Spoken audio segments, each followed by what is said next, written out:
Saya Muhammad Faizal ataupun Faizal Yusof dan saya berada di Pangkor untuk cuba teknik memancing egging, iaitu memancing mencandak sotong di Pulau Pangkor.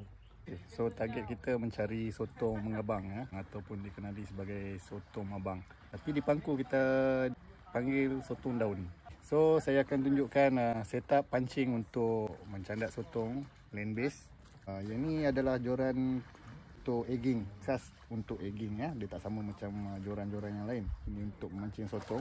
So, panjang 8 kaki 3. Kita gunakan reel daripada saiz 1000, 2000 ke 2500. Mainline bersaiz UL daripada 6 lb, 8 lb, 10 lb dan maksimum ialah 15 lb. Leader yang kita gunakan daripada 15 ke 20 lb.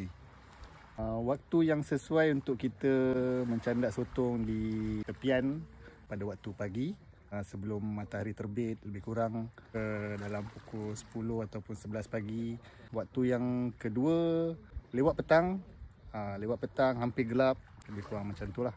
Dekat kawasan ni okey, kita target sotong ngabang. Ada juga sotong kurita dan sotong katak kan, tapi possibility untuk dapat sotong selain daripada sotong abang ni memang kurang lah.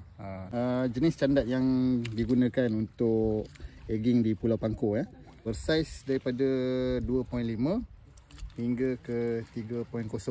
Okey, ni untuk kita main di tepian tebing ataupun land base.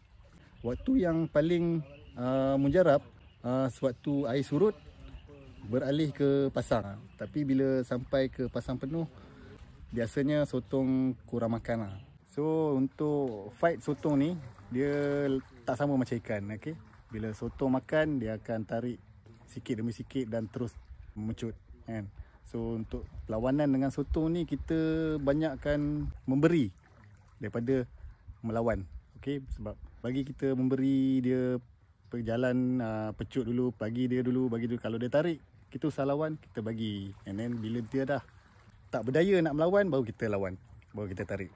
Okay guys, so kalau you all nak datang untuk memancing sotong ataupun mencandak sotong di Pulau Pangkor, dipersilakan. Kerana di Pangkor kita memang ada sotong. So, yosha!